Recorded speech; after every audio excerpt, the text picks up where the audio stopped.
Bulan Dzulhijjah adalah salah satu bulan yang mempunyai keistimewaan. Ada banyak keistimewaan yang diungkapkan dalam hadis dan manfaat bagi kaum muslimin untuk melipat gandakan seluruh amal ibadahnya.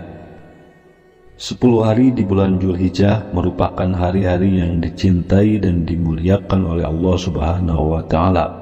Segala amal-amal kebaikan yang dilakukan di dalam bulan Dzulhijjah akan dilipat gandakan pahalanya oleh Allah Subhanahu wa Ta'ala. Dari Ibnu Abbas radhiyallahu an berkata, tidak ada hari di mana amal soleh di dalamnya sangat dicintai oleh Allah melebihi 10 hari pertama bulan Dzulhijjah.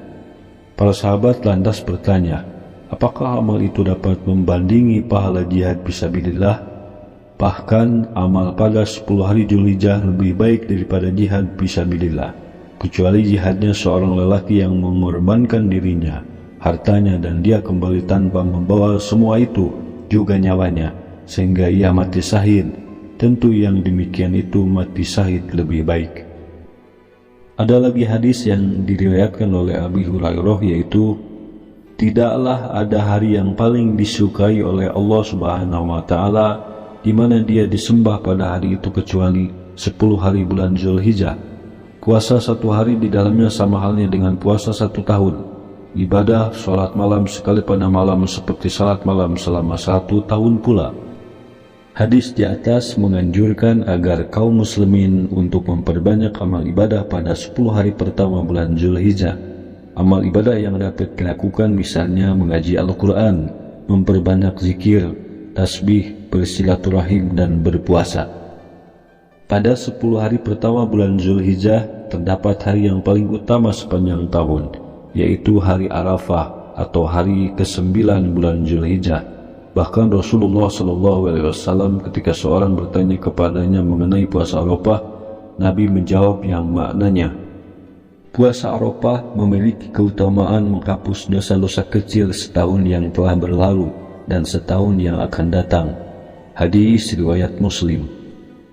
Dalam hadis lain, Rasulullah SAW menjelaskan keutamaan hari Arafah. Beliau bersabda yang artinya, tidak ada hari yang Allah membebaskan hambanya dari neraka sebanyak yang ia bebaskan pada hari Arafah. Hadis riwayat Muslim.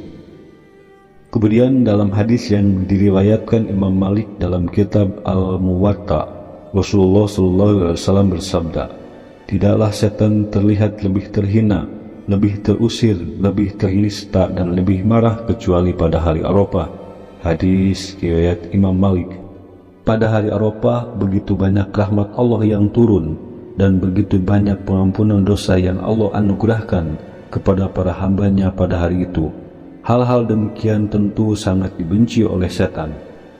Hari Arafah juga merupakan hari mustajabnya doa, sebagaimana disabdakan oleh baginda Nabi SAW yang maknanya adalah, doa yang paling utama adalah doa pada hari Arafah, dan sebaik-baik yang aku dan para nabi sebelumku ucapkan adalah kalimat tauhid, yaitu la ilaha illallah wahdahu la syarikalah. Hadis riwayat Imam Malik. Demikianlah keutamaan 10 hari pertama bulan Dzulhijjah. Semoga bermanfaat. Wallahu a'lam bishawab.